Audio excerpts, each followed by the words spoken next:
Welcome, today I'm showing how to check battery health information into a Motorola Moto E6s.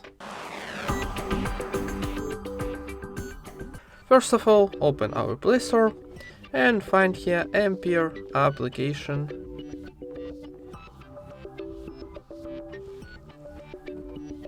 This one. Need downloading and installing, so wait a second for install.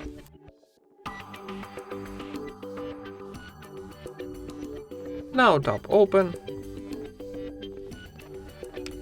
tap yes, agree, close, and OK.